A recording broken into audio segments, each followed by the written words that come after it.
Très bien, alors pour être équitable, je vous pose également une question. J'ai écouté votre intervention avec beaucoup d'intérêt, Mohamed Maglawa, et un sujet m'a un peu travaillé, c'est la question de la liberté de l'homme. Vous avez beaucoup insisté sur l'idée que l'homme est responsable de ses actes, il est libre, mais dans le même temps, vous avez aussi indiqué que Dieu a créé l'homme avec deux prédispositions, l'une au bien et l'autre au mal. Comment est-ce que l'homme peut être pleinement libre et capable de faire 100% le bien s'il a en lui-même une prédisposition au mal? Est-ce que Dieu a réellement créé l'homme bon? Merci. Justement, Dieu ne nous demande pas de faire que le bien. Il sait pertinemment qu'on va faire du mal. Il ne demande pas de faire que du bien parce qu'on n'est pas des anges. L'ange ne fait jamais de mal. Mais l'homme, lui, Dieu l'a créé prédisposé à faire le bien et prédisposé à faire le mal. S'il était prédisposé à faire que du bien, il est où le libre choix? Et c'est pour ça que dans les récompenses que Dieu réserve aux croyants et aux bienfaisants le jour du jugement dernier, ils vont s'élever à des rangs, selon leurs actions, au-dessus des anges. Pourquoi? Parce que l'ange n'a pas de libre choix. Il n'a qu'à exécuter les ordres divins. Mais l'homme, lui, il a le choix d'adorer ou pas adorer, de croire en Dieu ou de ne pas croire en lui, de faire le bien ou de ne pas faire le bien ou faire le mal. Et c'est là tout l'intérêt de la question. Quel mérite a une personne qui n'a pas le choix et qui n'est pas prédisposée au bien et au mal? Quel mérite elle aura? Elle ne peut pas avoir de mérite que si elle a ce libre choix. Si elle a cette prédisposition au bien et au mal, mais elle choisit sciemment et en connaissance de cause de faire le bien et d'éviter le mal. Et quand elle tombe dans le mal, elle fait le repentir. C'est là le chemin que Dieu nous a donné. Merci beaucoup pour cette réponse. Je me tourne du coup vers vous, Yeshala. Par rapport à cette question de la prédisposition au bien et au mal, qu'est-ce que vous en pensez pour vous, à la fois en tant qu'ancien musulman et en tant que chrétien? Qu'est-ce que vous pensez de cette idée que l'homme a été créé par Dieu avec une prédisposition à la fois au bien et à la fois au mal? Ma réponse est simple, c'est que Dieu est bon, il n'y a point de mal en lui. C'est ce que dit la Bible, et c'est ce que je crois, et c'est ce que je pense. Et donc je vois mal que Dieu crée le mal. Enfin, laisse un bout de mal dans l'homme, parce qu'il va basculer dans le mal un jour, et un bout de bien, parce qu'il va faire du bien. Moi, je plaide plutôt pour la question de dire que Dieu, en fait, a créé l'homme bon, comme toute autre créature, parce qu'il est bon. Voilà, parce que si on attribue du mal à Dieu, c'est un peu difficile. Et que l'homme a décidé de désobéir à Dieu. Et là, je pense que je rejoins Mohamed dans le sens où l'homme a cette liberté de choisir. Heureusement, parce que pour qu'il y ait un amour exclusif pour son créateur, il faudrait qu'il choisisse soit de lui obéir, donc d'accepter, de rester en relation, soit de désobéir, donc de tomber dans le péché. Et je pense que c'est cette question du mal qui était la conséquence de la désobéissance, en fait, ce qui a été le cas pour le diable aussi, qu'on ne doit pas mettre de côté, mais c'est plutôt ce mal-là qui détruit l'homme, qui, comme je disais tout à l'heure, qui rendait son image flouée, brouillée. Et donc l'homme sombre dans le mal. Et même s'il essaie toujours de faire du bien, mais avec moi je compare ça peut-être à un boulet, il le traîne toujours. Et ce boulet, il faudrait qu'un jour quelqu'un le détache de son pied. Donc voilà, par rapport à cette question voilà, du péché. J'aimerais juste poser une autre question par rapport à ces bonnes œuvres, ou plutôt au pardon, parce que est-ce qu'il suffit uniquement de demander pardon à Dieu et on reçoit le pardon? Et si c'est le cas, si c'est le cas vraiment, pourquoi il y aurait une balance à la fin des temps où Dieu jugera l'équivalent d'un atome de bien et l'équivalent d'un atome de mal de chaque croyant? Par rapport à cette question, le pardon, c'est pas juste une parole.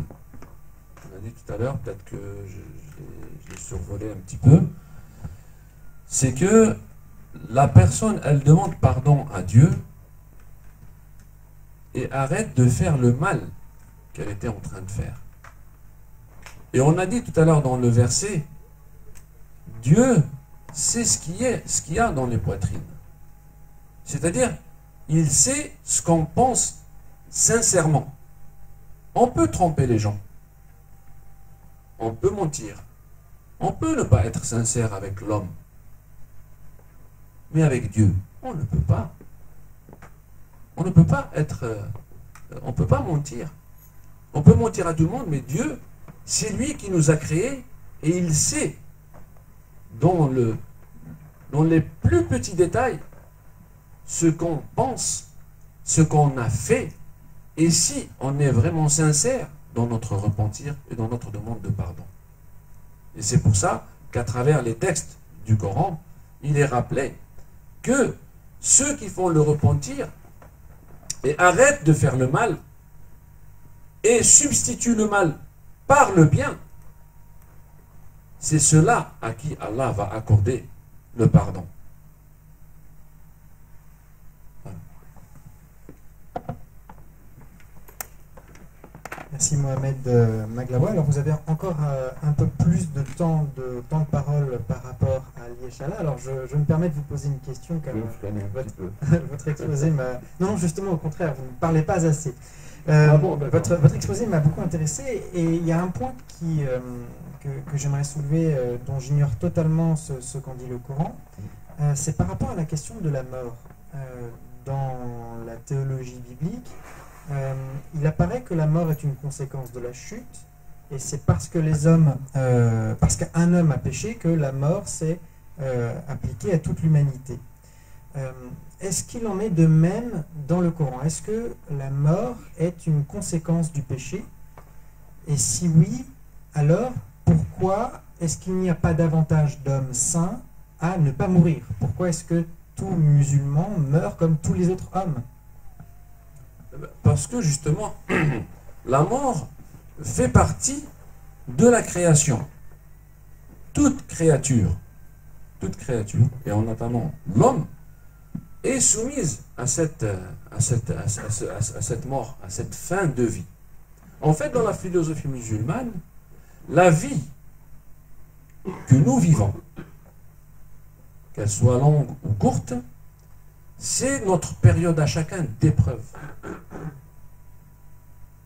Pour montrer à Dieu si on a fait l'effort pour lui plaire, et donc d'obéir ou de désobéir.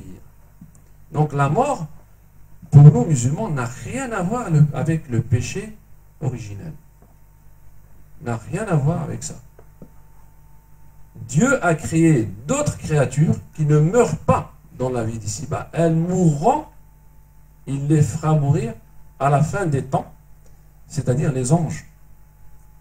Les anges vivent de façon éternelle jusqu'à ce que Allah fera arrêter le processus de vie et il y aura la résurrection.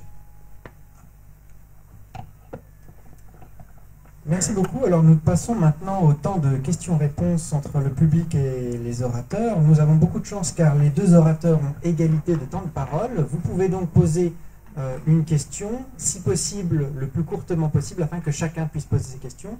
Et si vous avez une question pour un orateur précisément, eh bien vous pouvez l'indiquer dans votre question. Donc si vous avez des questions, c'est le moment de vous manifester.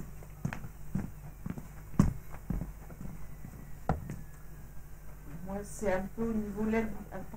Il y a déjà quelqu'un qui a posé une question. Oui, j'aimerais savoir rapidement, parce que ça pourrait être un sujet en soi, quelles sont les conceptions dans les deux cas, Bible et Coran, de l'engagement de l'homme dans la société? Avec quel objectif et quelles limites? D'accord, donc la question se pose à chacun de nos deux orateurs. Je vous laisse la parole. Vous voulez prendre la parole, Elie Chala? Allez-y. Donc la question c'est l'engagement de l'homme dans la société.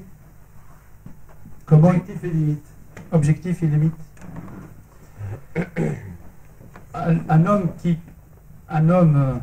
Enfin celui qui croit dans la Bible, je l'ai lu d'ailleurs dans le Sermon sur la montagne, Jésus exhorte fortement l'homme à s'impliquer dans sa société, à devenir voir une source de bénédiction pour les autres.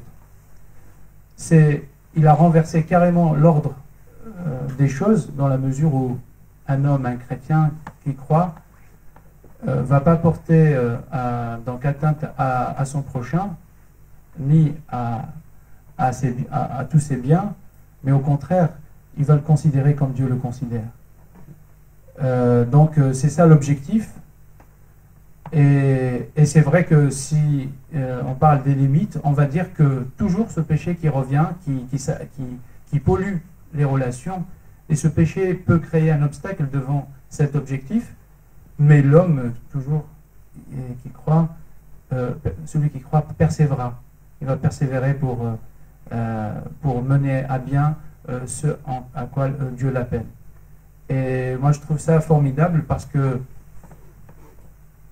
et il est dit toujours dans le Sermon sur la montagne, il est écrit que voilà, tu aimeras ton prochain, tu haïras ton ennemi. Et Jésus a dit, mais moi je vous dis, aimez vos ennemis. C'est tout un...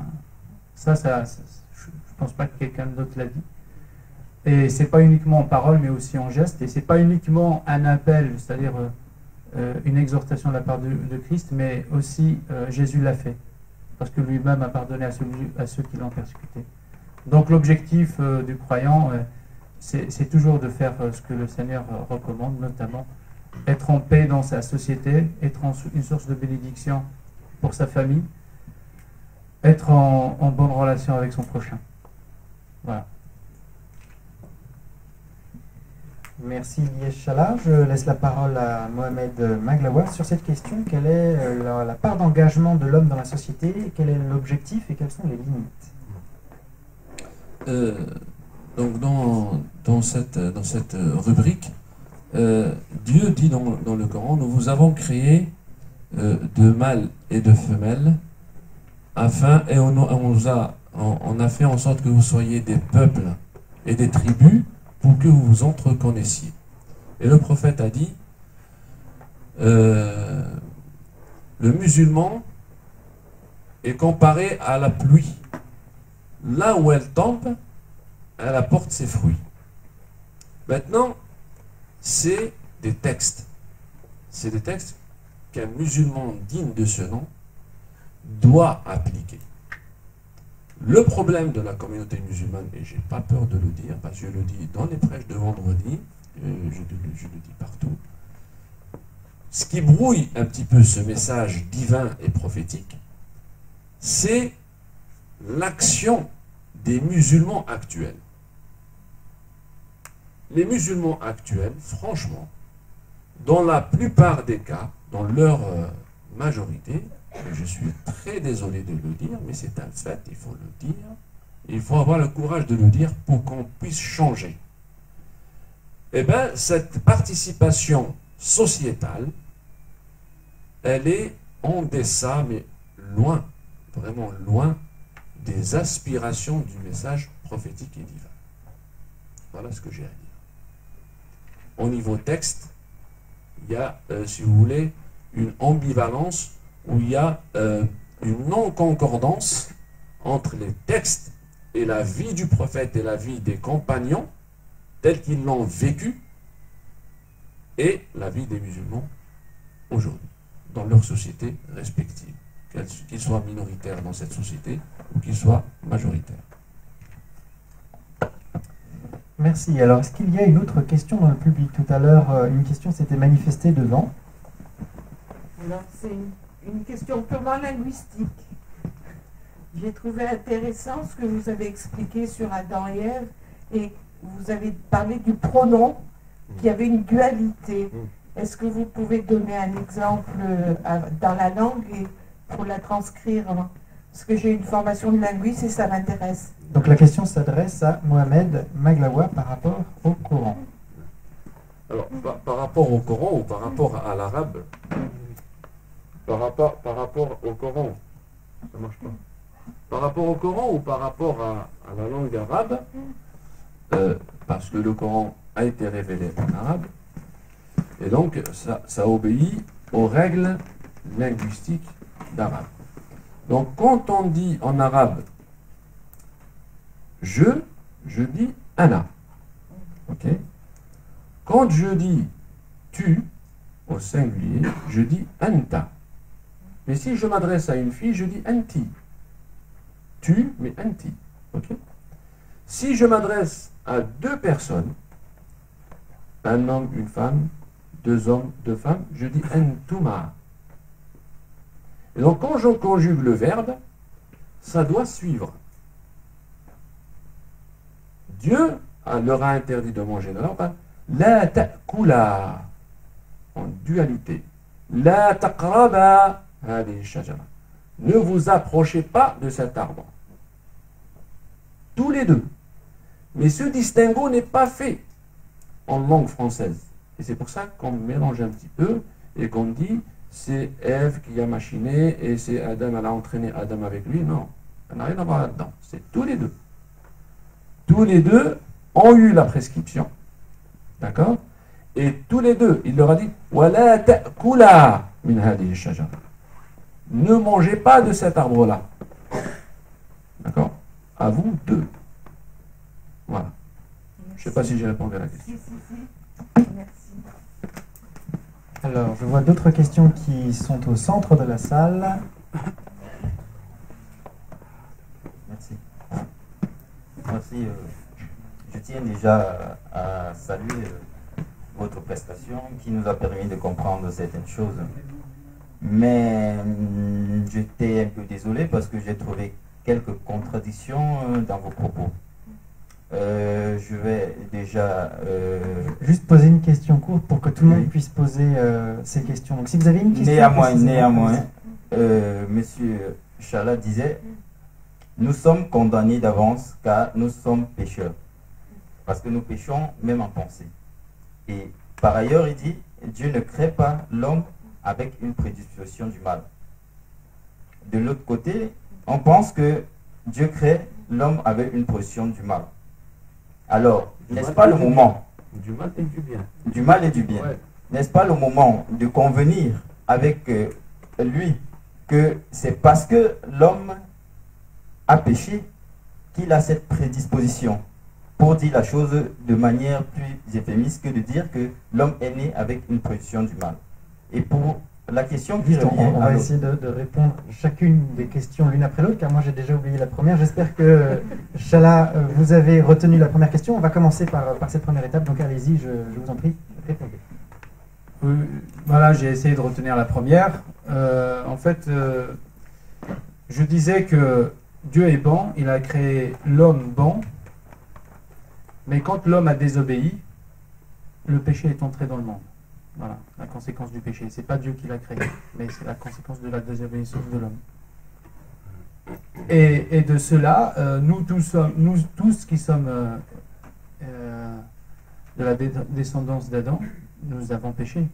Et la parole le dit, car nous sommes tous pécheurs et nous sommes tous privés de la gloire de Dieu.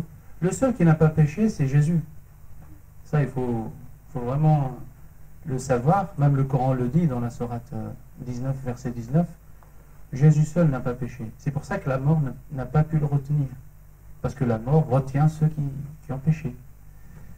Et pour réparer ce mal, Dieu a prévu justement un innocent qui portera ce péché sur lui et qui libérera le pécheur devant Dieu. Et voilà ce que j'ai dit. Voilà. Merci. Donc je me tourne vers vous, Mohamed Maglawa, par rapport à cette question. Si l'homme a autant de difficultés à ne pas pécher, est-ce que ce n'est pas une preuve d'un péché originel? Enfin, moi, d'après les textes, c'est pas moi qui vais dire ça ou ça, ou me réconcilier, ou me mettre d'accord avec Yes. C'est dans les textes. Hein? Dieu dit dans un autre verset, وَهَدَيْنَاهُ النَّجْدَيْنِ. On l'a guidé vers les deux chemins. C'est quoi qui peut expliquer qu'Adam ait pu pécher? S'il n'était pas prédisposé au péché et à l'obéissance. Parce que si on dit que l'homme a péché alors que Dieu ne lui a pas donné ce droit de pécher, ou cette volonté de pécher, ou ce penchant vers le péché, c'est-à-dire que l'homme est sorti de la volonté de Dieu. Et c'est inacceptable dans le dogme musulman. D'accord? Donc Dieu a créé l'homme, mais il l'a doté de ces outils-là. La liberté de choix, la prédisposition au bien et au mal, et il a laissé libre de choisir, en lui montrant le bon chemin et le mauvais chemin. Et c'est pour ça qu'il est rétribué au jour du jugement dernier. Sinon, ça n'aurait aucun sens de ce qu'on est en train de dire. Oui, j'avais une unique plus simple. Celle, elle va s'adresser à M. Chala. Alors, on pense, et vous êtes d'accord avec lui, qu'on peut se rattraper par la grâce. Et la grâce dont nous ne dépendons pas. Qu'en est-il alors du baptême dont on pense que c'est ça qui élimine le péché originel, le baptême? Je ne sais pas d'où vient cette idée du baptême qui élimine le péché originel. Ça n'a jamais été question dans la Bible. Le baptême est un des sacrements qui est symbolique. Le baptême symbolise l'engagement du chrétien, donc il le fait par immersion. C'est purement symbolique. Le baptême ne sauve pas. Pour preuve, quand Jésus était crucifié à la croix, et entre deux brigands, l'un des brigands a dit: puisque tu as fait beaucoup de choses aux autres, délivre-toi de la croix et sauve-nous. Et l'autre lui a dit: mais t'as pas honte, nous on a mérité cette mort, mais lui il n'a rien fait. Et après il lui a adressé cette parole, le brigand il lui a dit: Seigneur, souviens-toi de moi quand tu seras de retour lors de ton avènement final. Et le Seigneur lui a dit: aujourd'hui même, tu seras avec moi au paradis. Il ne lui a pas dit: il faudra le baptiser. Il n'était pas baptisé, mais il était sauvé. Donc le baptême, il faut bien être clair là-dessus, c'est uniquement un engagement de la part de celui qui a décidé de suivre Jésus. Et l'exemple en est pour l'eunuque éthiopien qui était parti d'Éthiopie pour adorer Dieu à Jérusalem. Il était sur son char et il était en train de lire Ésaïe 53. Et justement, dans Ésaïe 53, il raconte l'histoire de cet agneau qui sera mis à la croix, qui portera le péché de beaucoup. Et Philippe, l'un des disciples, était aussi appelé par l'Esprit pour aller rencontrer l'eunuque. Et Philippe lui a posé la question, lui a dit: est-ce que tu comprends ce que tu lis? Il lui a dit: comment veux-tu que je comprenne si personne ne m'explique? Et c'est là où il lui a expliqué le message du salut par la grâce. Et à l'instant même, sur le chemin, il y avait un étang d'eau. Et donc l'eunuque a dit à Philippe: il y a de l'eau ici, il y en a suffisamment, est-ce que je peux me faire baptiser? Il lui a dit oui. Donc le baptême ne sauve pas, ce qui sauve, c'est la foi. Merci. Y a-t-il une autre question? Oui, juste derrière. Bonjour. Donc moi, ma question va s'adresser à M. Maglawa. Pardon si j'ai écorché les noms. Non, c'est parfait.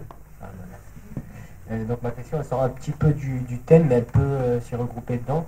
En fait, vous avez parlé d'Abraham, donc Ibrahim dans le Coran, c'est ça? Et donc vous parlez des choses qui sont inscrites dans le livre, donc dans la Torah. Et donc la Bible, qui est la Torah et les évangiles, regroupe tous ces textes qui sont écrits avant donc Mohammed. Et donc qu'en est-il de la croyance du musulman par rapport à ces textes qui sont dans les évangiles et dans la Torah, comme par exemple ces textes prophétiques, Ésaïe, etc.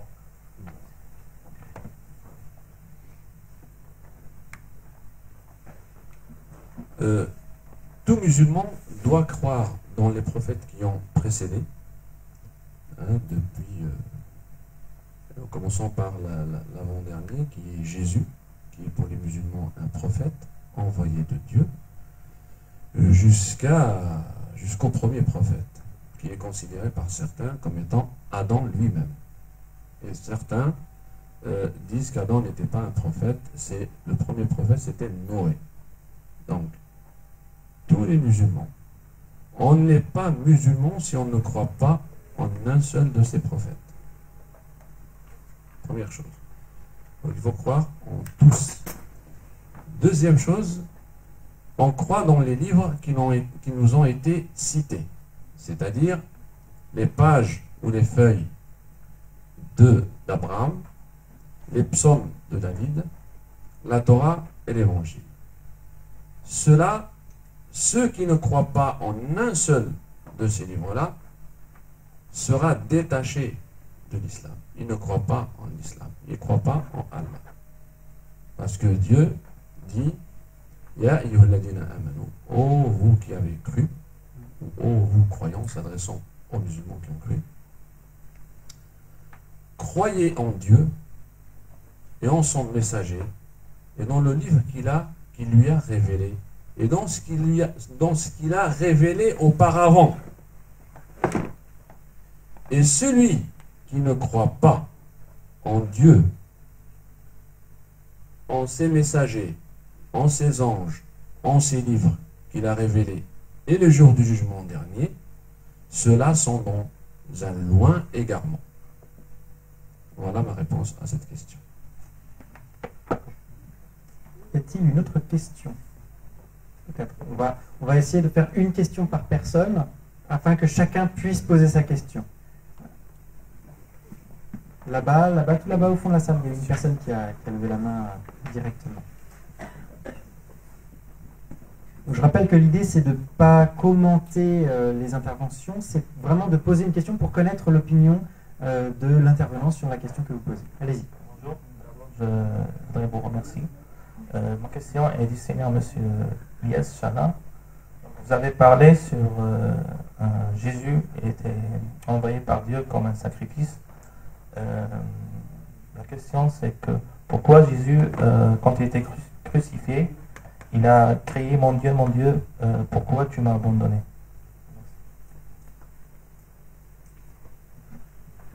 Merci pour la question. C'est vrai que c'est une question que même les chrétiens se posent.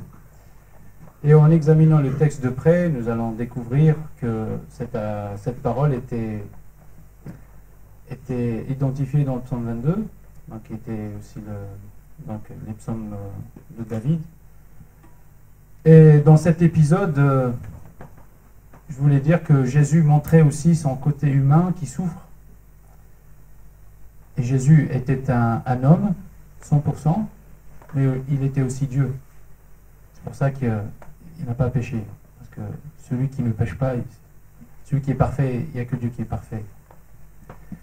Et donc, de ce côté-là, on peut dire que Jésus montrait ses souffrances aussi, qui étaient très atroces. Je ne sais pas si vous imaginez comment on exécutait à l'époque romaine les condamnés à mort. Pour ne pas y aller loin, Jésus avait subi quand même une maltraitance atroce parce qu'on l'a fait souffrir. Et cette parole montre cette souffrance et cet appel. Mais en aucun cas, elle signifie une faiblesse de Jésus. Mais tout simplement pour montrer ce côté de la dureté et de la méchanceté de l'homme.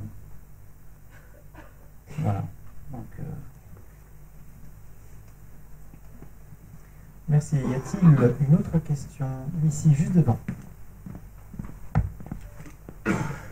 Finalement, est-ce qu'on ne peut pas dire que la condition de l'homme dans la Bible et le Coran dépend aussi de la théologie de Dieu? La Bible affirme que Dieu est amour, et donc la condition de l'homme est d'avoir une relation de fils avec un Dieu d'amour, tandis qu'il me semble que le Coran présenterait les choses différemment. C'est-à-dire pour poser une question à laquelle les intervenants peuvent répondre. Quel est le rôle de la le rôle de la conception de Dieu dans la condition humaine, à la fois dans la Bible et dans le Coran? Alors je me tourne vers vous, Mohamed Maglawa, pour répondre à cette question. Je ne suis pas sûr d'avoir compris la question, mais je vais essayer de répondre. La conception qu'un musulman fait de Dieu, ce n'est pas une conception indépendante. Elle est liée au texte, parce que Dieu s'est fait connaître à travers le Coran et à travers le prophète Mohammed, qui est le sceau des prophètes, le dernier des prophètes. Et donc, les attributs de Dieu, ses noms et ses attributs, c'est lui qui nous les a appris. Donc, on ne peut pas faire une conception comme ça, de nous-mêmes. Parce que quand il dit, il est miséricordieux, mais à la fois, il est punisseur, moi, je ne peux pas occulter tout musulman, chaque musulman, quel qu'il soit, ne peut pas occulter un attribut ou un nom que Dieu s'est donné. Et donc, du coup, tous ces attributs, les 99 qu'on connaît, vont dans le sens de ce qu'on a rappelé tout à l'heure. Voilà, je ne sais pas si j'ai répondu à la question.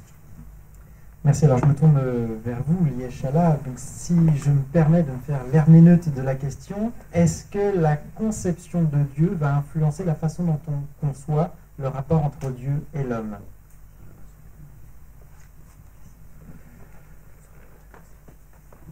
L'homme est créé par Dieu, comme dit la Bible, pour qu'il entre en relation avec pour que l'homme entre en relation avec Dieu, mais aussi pour l'adorer. Et à cause du péché, justement, cette adoration n'est plus possible parce que l'homme porte en lui ce germe. Mais grâce à la grâce de Dieu, à l'arrivée, à la venue de Jésus, l'homme est appelé à retrouver cette relation d'adoration avec Dieu. Donc le rôle de Dieu dans la conception de l'homme, c'est que Dieu veut que l'homme revienne à lui. Dieu ne veut pas que l'homme périsse. Ce n'est pas le vœu de Dieu. Il l'a pas créé pour mourir. Mais il l'a créé pour vivre. Parce que la vie est en Dieu. Et donc, dès le départ, Dieu a donné à l'homme, d'ailleurs, il y a ce côté, on dit souvent, que dans l'homme, il y a ce sens ou ce côté spirituel qui subsiste en lui, et qu'à travers le temps, au lieu qu'il soit comblé directement par Dieu en relation exclusive, il est comblé par tout ce qui est intellectualisme, philosophie, ou idolâtrie à certains moments du temps de l'homme. Donc, Dieu attend toujours à ce que l'homme revienne à lui. Et je pense que s'il y a des occasions pour qu'on parle de Dieu aujourd'hui, ici en France et partout dans le monde, c'est que Dieu lance aussi un appel pour ceux et celles qui ne l'ont pas connu de revenir à lui. Voilà. Merci. Est-ce que vous voulez compléter, Monsieur Maglawa? Donc la question c'était, est-ce que la conception que l'on a de Dieu influence la conception que l'on a de la relation entre l'homme et Dieu? Si on laisse libre à la personne de concevoir sa divinité, c'est sûr que C'est selon la conception qu'on se fait dans la tête que va découler notre action de tous les jours. Parce que le comportement émane inéluctablement de l'opinion. Le comportement ne naît jamais du néant. Il naît toujours d'une conception qu'on a forgée dans la tête. On a d'abord l'idée et après on a l'action ou le comportement. Et donc, selon la vision que va se faire un individu lambda, va être son action envers ce qu'il croit. Bon, ça c'est indéniable, c'est logique. Maintenant la question, est-ce qu'on est en mesure ou en droit que chacun se fasse sa conception tout seul de Dieu? C'est Dieu qui nous a créés. Et c'est lui qui sait comment cet être marche. Et il nous dit, voilà, pour que vous ayez mon agrément, faites ceci, faites pas cela. Le plus logique, c'est de suivre ses enseignements. Et là, après, je rejoins en partie ce qui a été dit en dernier, c'est-à-dire que la mort, c'est pas une punition. C'est vrai que l'homme est créé pour vivre éternellement, mais pas dans la vie d'ici-bas. C'est dans l'au-delà. C'est-à-dire que là, on a une vie qui dure pour montrer à Dieu qu'on a respecté son message, qu'on a respecté ses prescriptions. Et si on est agréé, après la mort, on aura le paradis. Et c'est là où va être la vie éternelle. Ce n'est pas dans la vie d'ici. Voilà ce que j'avais. Merci. Alors, y a-t-il une autre question? Oui, ça se lève par là-bas, une jeune fille tout au fond de la salle.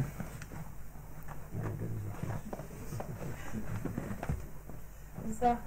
Je voudrais savoir pourquoi Dieu a créé l'homme. La question s'adresse à qui? Aux deux? Bah, aux deux. D'accord. Est-ce que l'un d'entre vous veut commencer? Alors, pourquoi est-ce que Dieu a créé l'homme? C'est bien ça? Pourquoi est-ce que Dieu a créé l'homme? Pourquoi est-ce que Dieu a créé l'homme? Vous voulez commencer? Je ne sais pas si vous avez entendu un peu mon intervention juste avant, mais j'ai dit que Dieu a créé l'homme pour qu'il l'adore. L'homme, il n'est pas créé pour juste remplir la terre. Et donc, mais l'homme est doté d'une capacité déjà intellectuelle et morale pour dominer sur la terre. C'est pour ça qu'Adam avait aussi cette tâche d'attribuer des noms à tous les animaux. Mais pas seulement, mais il était aussi créé pour qu'il rentre en relation permanente et perpétuelle avec Dieu. Et je pense qu'aujourd'hui, c'est ce que Dieu cherche aussi, pour qu'on retrouve cette relation directe avec lui. Et l'homme, malgré, comme je disais, ce sens spirituel qu'il avait en lui, au lieu qu'il se dirige directement vers Dieu, il essaye de détourner le chemin et prendre un autre chemin autre que celui de la foi. Donc, et ça déplaît énormément à Dieu. Dieu, en tout cas, l'a dit dans un livre, dans Jérémie 29, il me semble, ou Deutéronome 29. Il a dit: j'ai mis devant toi la vie et la mort, choisis la vie afin que tu vives. Deutéronome, dans l'Ancien Testament, dans le second livre de la loi. Et je pense que c'est ce que Dieu relance aujourd'hui à chacun, c'est de se prononcer. Et de ne pas dire je suis né, je ne sais pas pourquoi, je ne sais pas qu'est-ce que je fais sur cette terre, quelle est mon utilité, voilà, je suis né, puis je vis, puis je meurs. Ben, la vie n'a pas de sens. Je ne pense pas que Dieu nous appelle à cela. On a le droit de poser toutes ces questions parce que Dieu nous a donné un cerveau. Mais je pense que il ne faut pas y aller loin aussi dans nos pensées ou nos réflexions. Mais Dieu est proche pour ceux qui le cherchent. Donc il faut décider, il faut décider, comme ça a été dit par rapport à la liberté. Dieu ne force personne à croire. C'est pour ça que Dieu laisse le choix, laisse le temps. Et si vous imaginez que Dieu force quelqu'un à croire, donc elle est où sa liberté? Et Jésus, avant de venir, il a dit la parole de prophète Ésaïe s'applique sur moi, Ésaïe 61, qui dit qu'il est venu pour annoncer une année de grâce, c'est-à-dire 365 jours de grâce. Tous les jours, c'est un jour de grâce. Et un jour de jugement. C'est-à-dire quand le jugement arrive, on n'a pas le temps. Donc l'homme, au lieu qu'il reste dans sa condition actuelle, loin de Dieu, le mieux c'est qu'il revienne et retrouve son Créateur. Merci. Est-ce que vous souhaitez compléter, Mohamed Maglawa, sur cette question? Pourquoi est-ce que Dieu a créé l'homme? Je ne sais pas si cette question est juste ou justifiée, si ce n'est que dire que est-ce que je dois croire en Dieu ou ne pas croire? Cette question aura un sens si c'était dans ce sens-là. Enfin, ce que je pense. Maintenant, Dieu a décidé de créer. C'est lui le créateur. À lui appartient tout. On ne va pas lui dire pourquoi tu as créé. Et qu'est-ce que tu fais là? C'est un non-sens. Imaginez une voiture qui demande à son concepteur pourquoi tu m'as créé? Pourquoi tu m'as façonné? C'est un non-sens. Maintenant, puisque nous, on est dotés d'intelligence, on peut se poser la question, et là, je suis tout à fait d'accord, est-ce que je suis là par hasard? Est-ce que c'est la nature qui m'a créé? Est-ce que c'est un créateur qui m'a créé? Et là, la question trouvera tout son sens. Mais ça, c'est un débat qui est un peu long à élaborer. Donc c'est pour ça que je m'arrêterai juste ici. Merci. Alors, est-ce qu'il y a encore une question? Ici, là-bas? D'accord. Alors, juste devant. Bonsoir. Ma question, c'est pour M. Chala. Je ne sais pas si j'ai le droit de la poser. Moi, ce que je sais, c'est que dans le Coran, le prophète Mohammed, il a été cité par son nom 4 fois. Par contre, Jésus, il a été cité 25 fois en tant que prophète. Et Moïse, il a été cité 136 fois. Ce que je voulais poser comme question, c'est que, ce que je ne sais pas, c'est que, est-ce que le prophète Mohammed a été cité dans la Bible en tant que futur prophète? Merci. D'accord. Alors, donc la question s'adresse à vous, Yeshala. Est-ce que le prophète Mohammed a été cité dans la Bible? Pardon? Je ne sais pas si vous avez déjà lu la Bible. Moi, j'ai déjà lu le Coran. Et c'est vrai que le Coran cite tous les prophètes. Pas tous, mais la plupart. Et qu'en est-il de la Bible? Est-ce qu'elle a cité des prophètes postérieurs au message de Jésus? Donc la réponse est négative, parce que quand on cherche dans tout le Coran, dans toute la Bible, on ne trouve pas de référence à un prophète qui va venir, qui s'appellera Ahmed, comme il était écrit dans le Coran. Et donc, c'est pas parce que les chrétiens, ils le savent, ils veulent pas le dire, mais c'est parce qu'il n'est pas écrit. Et on ne peut pas dire ce qui n'est pas écrit. Et quand on lit l'Ancien Testament et le Nouveau Testament, tout le plan de Dieu, tout le plan du salut est retracé, et cohérent et complet. De la Genèse à l'Apocalypse, on voit que tout est fait d'une manière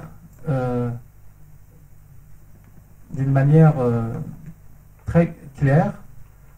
On ne peut pas lire l'Ancien Testament sans le Nouveau, parce que l'Ancien Testament présente le Nouveau Testament, donc annonce l'arrivée d'un sauveur, du serviteur. Et on ne peut pas lire le Nouveau Testament sans référence à l'Ancien. Et donc, je dirais que la Bible est complète. Et si le prophète n'est pas annoncé, c'est parce que je ne sais pas. Donc, mais rassurez-vous, c'est pas marqué. Donc c'est la raison pour laquelle les chrétiens, voilà, ils n'arrivent pas à identifier un prophète qui allait venir 6 siècles après.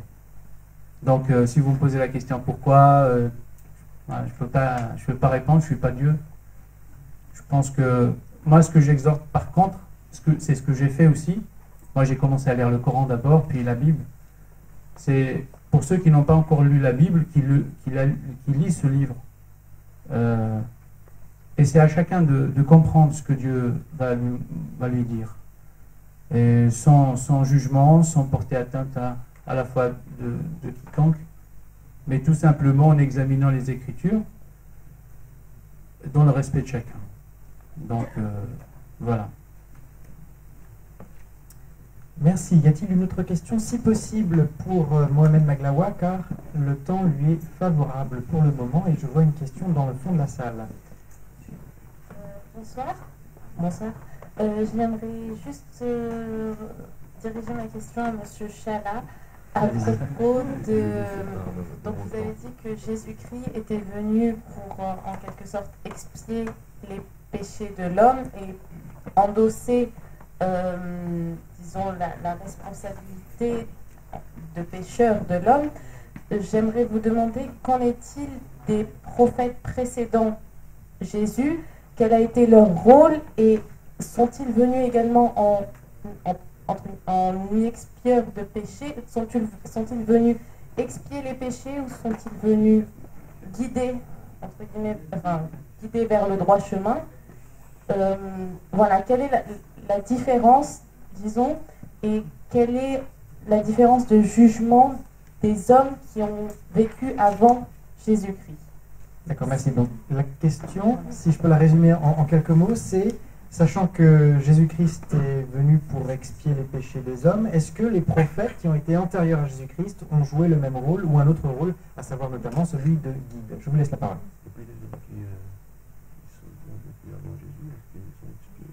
Oui. Merci pour votre question. Alors, un prophète, c'est un porte-parole de Dieu. Donc, il annonce un message de Dieu. Et à travers toute l'histoire avant Jésus-Christ, ce qu'on appelle l'Ancien Testament, sans parler de la période intertestamentaire, c'est-à-dire entre l'Ancien et le Nouveau, tous les prophètes ont été appelés par Dieu pour annoncer un jour de jugement pour le peuple qui n'obéit pas et un jour de salut pour le peuple qui obéit. Il faut savoir que avant, donc parce que là, si on parle avant Jésus, il faut aussi parler avant la loi de Moïse, et donc pendant la loi de Moïse et avant la loi de Moïse. Parce que Noé il n'était pas né sous la loi, Abraham n'était pas né sous la loi, et donc ceux qui sont nés après la loi, c'est Moïse le précurseur, mais aussi les autres prophètes, Daniel, Ézéchiel, et tous les autres prophètes, notamment Ésaïe aussi. Donc, la parole de Dieu est claire. Si nous lisons par exemple Romains 2, il est dit que, en ce qui concerne le jugement, ceux qui sont nés sous la loi, ils seront jugés selon la loi, ce que dit la loi. Ceux qui sont nés avant même l'apparition de la loi, ils seront jugés selon la loi qui est gravée dans leur cœur. Dieu ne fait pas les choses à moitié. Parce qu'on peut poser la question aujourd'hui pour ceux et celles qui habitent dans notre monde et qui ne connaissent rien de ce qui se passe autour de nous. Prenons l'exemple des tribus abandonnées d'Amazonie, par exemple. Vous pensez qu'ils ont une référence à Jésus ou au prophète? Nullement. Mais Dieu les a dotés non seulement d'une intelligence, mais aussi d'un cœur qui est sensible au mal et au bien. Et ils seront jugés selon cette loi. Et leur cœur sera une loi, et ce texte est marqué dans Romains chapitre 2. Donc, il faut savoir que aussi, depuis l'Ancien Testament, depuis la loi, on a cessé d'attendre le salut en Jésus-Christ. Il y a plus de 350 prophéties qui annoncent l'annonce du Sauveur, qui annoncent l'arrivée du Sauveur. Donc, Ésaïe en parle pleinement dans Ésaïe 53, mais aussi, à travers toutes ces prophéties, on sait que qui est ce Sauveur, où est-ce qu'il va naître, qu'est-ce qu'il va faire, où est-ce qu'il va, jusqu'à même arriver à cette parole de David qui disait que, par anticipation de son salut, à lui aussi, que j'ai vu mon Seigneur dire à mon Seigneur, mets-toi à ma droite. Il parlait d'un Seigneur, Dieu qui dit à son Seigneur, Jésus, de se mettre à sa droite. Dieu a porté aussi le regard de ceux qui ont la foi, de par ses prophètes, loin dans le temps, avant même que Jésus arrive, évidemment. Et ils avaient cette foi qu'il allait arriver un jour. Et quand Jésus est né, le 8e jour, il a été présenté au temple, comme c'est le cas dans la tradition juive. Et ce jour-là, il y avait un homme qui s'appelait Siméon. Cet homme était très âgé et il avait reçu une parole de la part de Dieu comme quoi il n'allait pas mourir jusqu'à ce qu'il voie le Messie de Dieu. Et c'est à ce moment-là, quand il a vu dans les bras de sa mère, Marie, il a dit, Seigneur, maintenant je peux partir. Donc, j'ai parlé du jugement, donc sous la loi, en dehors de la loi. Donc, j'ai parlé aussi du rôle des prophètes dans l'Ancien Testament, qui, à travers toutes ces prophéties qu'ils avaient apportées, annonçaient l'arrivée du Messie. C'est pour ça que Jésus ne s'était pas autoproclamé prophète, mais parce qu'on parlait de lui, jusqu'à même sa naissance, quand il y avait les mages qui étaient venus de l'Orient pour l'accueillir. Et sous Jésus, on trouve l'accomplissement de cette parole ou de cette promesse qui a été annoncée dans Genèse 3, verset 15, où Dieu avait promis aussi à ce diable qu'un fils de l'homme allait naître, il lui écrasera le talon, et lui écrasera le talon, et lui le blessera. Donc, en Jésus, il y a tout cet accomplissement de la parole de Dieu. C'est pour ça qu'aussi je peux aller loin pour dire que, avant, j'ai parlé du temple, à quoi servait le temple, c'était pour l'expiation on tuait des bêtes pour expier le péché des hommes. Et aujourd'hui, le temple n'existe plus depuis 70 après Jésus. Il a été détruit sous Titus. À votre avis, pour quelle raison? On ne peut plus le reconstruire. Pas tout simplement parce que l'agneau de Dieu est venu. On n'a pas à perpétuer ce rituel. Et voilà. Merci. Alors, le temps de parole est devenu beaucoup plus favorable encore maintenant pour Mohamed Maglawa. J'avoue que même si l'on me dit d'une part que je suis un pécheur depuis le péché originel ou que je suis prédisposé par Dieu à être un mauvais modérateur, j'aimerais quand même essayer d'atteindre la perfection. Donc, si vous avez des questions pour Mohamed Maglawa, c'est vraiment le moment. Merci. Bonsoir. En fait, ma question, c'est de savoir, parce que tout à l'heure, vous avez parlé du dernier prophète, qui est Jésus-Christ, de l'avant-dernier plutôt. J'aimerais savoir si pourriez-vous, moi personnellement, me parler du dernier prophète, et puis si possible, m'expliquer comment sont-ils nés, les deux derniers prophètes, parce que l'avant-dernier, je connais, c'est Jésus-Christ, le dernier, je l'ignore. Alors, j'aimerais savoir aussi quand Dieu a créé l'homme, parce que la Bible atteste que quand Dieu a pris l'initiative de créer l'homme, il a dit « créons l'homme à notre image ». Alors, le verbe est conjugué au premier personne du pluriel. Ce que j'aimerais savoir, Dieu, à ces temps-là, il était avec qui?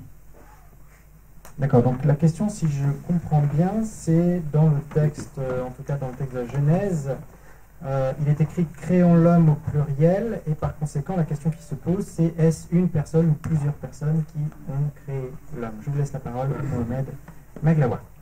Alors, en arabe, le texte ou le verbe, quand il est conjugué à la première personne du singulier, je, ou bien ana, en arabe, ou bien nahnu, nous, la première personne du pluriel, ça veut dire la même chose. C'est que Dieu, quand il parle de nous, il est tout seul, mais il dit nous, c'est pour l'exagération, c'est-à-dire que ce qui va venir juste après ce nous, c'est quelque chose d'extraordinaire, inégalé. Aujourd'hui, on peut créer, enfin, entre guillemets, on peut créer, on peut façonner, on peut produire dans une usine tout ce qu'on veut. Mais personne ne pourra créer quelque chose du néant. Dieu l'a fait. Et c'est pour ça qu'il a dit nous. Ok? Et dans l'autre verset, il dit pourquoi tu ne te prosternes pas à celui que j'ai créé par mes mains? Là, il a utilisé la première personne du singulier. D'accord? Je ne sais pas si j'ai expliqué la chose ou si j'ai répondu à la question. Donc le nous ou le je, c'est la même chose. Tout dépend du contexte. Tout dépend de ce qui va suivre. Donc la deuxième question, c'était quoi? Et j'aimerais savoir. C'était par rapport au prophète, Oui, c'est ça? Au dernier des prophètes. Tu as parlé de l'avant-dernier qui est Jésus. Oui. Et le dernier, c'est qui? Mohammed alayhi salatu wassalam. C'est D'accord. Mohammed. Est-ce que pourriez-vous nous parler alors de leur naissance, des deux derniers prophètes, s'il vous plaît? Mais c'est un dernier prophète, c'est pas deux derniers. En fait, la Non, question, l'avant-dernier et la- le dernier. La question. Mais l'avant-dernier, vous Excusez-moi, avez dit excusez-moi. que vous avez Excusez-moi, compris. Excusez-moi. Donc la question, si j'ai bien compris, c'est en quoi consiste la naissance de Jésus et en quoi consiste la naissance de Muhammad? Pourquoi est-ce qu'ils ont tous les deux des naissances différentes? Je ne sais pas. Enfin, en tout cas, quelle est la description de chacune de leurs naissances? Alors, il est rapporté dans le grand chapitre de Marie, hein, c'est une sourate, tout un chapitre qui s'appelle Marie, Mariam. Ok? C'est dans ce chapitre-là que Dieu a décrit la naissance du Christ, ou de Jésus, ou de Isa. Hein, il est appelé dans le Coran Isa. Hein, Isa ibn Mariam. Jésus, ou Isa, le fils de Marie.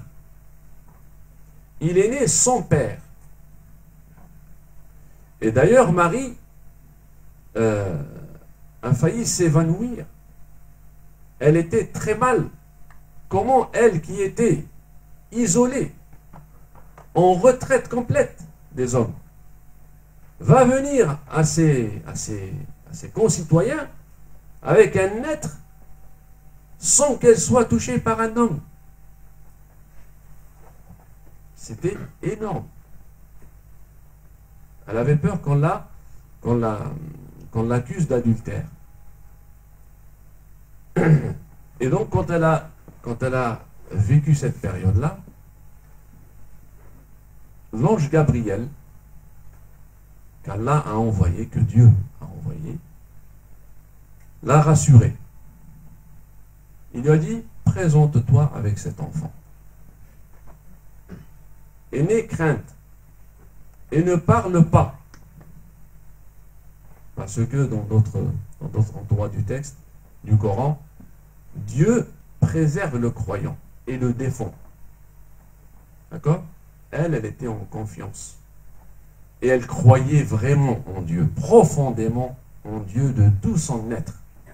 Et elle a affronté la communauté juive par cet être-là qui vient de lui être donné. C'est un don du ciel.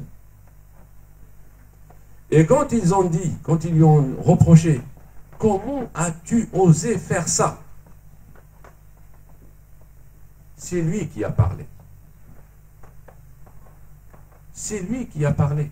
C'est Jésus qui a parlé. Mais il a dit une parole qu'on ne retrouve pas dans l'évangile, dans la Bible, mais qu'on retrouve dans le Coran. قال إني عبد الله. Je suis le serviteur de Dieu. قال إني عبد الله آتاني الكتاب والحكمة. Il a dit, je suis le serviteur d'Allah subhanahu wa ta'ala. Je suis le serviteur de Dieu. Adorez-le comme je l'adore. Il a appelé à l'unicité de Dieu. C'est ça le message. Et ça, c'était un miracle. Il a défendu Marie par cette parole. Maintenant, le prophète Mohammed, le dernier des prophètes, il est né d'une père et d'une mère. Jésus, a été, sa naissance était un miracle. Il est né d'une femme sans père. Et ça, pour entre parenthèses, c'est que Dieu veut nous montrer, à travers la création ou les créations qu'il a fait, qu'il nous montrait sa capacité absolue. Parce qu'il a créé des différentes façons possibles et imaginables. Il a créé Adam sans rien, du néant. Il a créé Ève, pas d'un couple, mais d'un homme. Parce que pour engendrer, il faut ou bien un couple, un mâle et une femelle, ou bien un homme, ou bien une femme. C'est ça les possibilités mathématiques de la chose, du processus. Dieu veut nous montrer qu'il est capable de faire les trois possibilités. Engendré d'un mâle et d'une femelle, on est tous la preuve vivante de cette modalité de création. Et il a créé Adam, comme je viens de le dire, sans père, sans mère, sans rien du tout, du néant, de rien. Il a créé Ève d'un homme. Mais il a montré la quatrième possibilité de créer un être que d'une femme, et pas d'un homme, et pas d'un couple. Donc il nous a montré les 4 possibilités. D'accord? Le prophète, le dernier des prophètes, lui était né d'un père et d'une mère. Comme tout le monde. Et il a vécu 40 ans sans qu'il y ait de révélation. Mais il était sur une grande moralité. Il était d'une grande moralité. Il se distinguait de ses concitoyens. J'ai débordé? Bon. Parce que moi aussi je suis méticuleux. Et donc, la révélation lui a été faite à l'âge de 40 ans, comme à l'exemple de tous les prophètes. Celui qui fait l'exception de la prophétie et du message divin, c'est Jésus. Le seul qui a eu la révélation jeune. D'accord? Donc, je ne sais pas si j'ai répondu à la question. La naissance de Mohammed, c'était comme ça, c'était ainsi. Elle était simple, comme tout le monde. Voilà.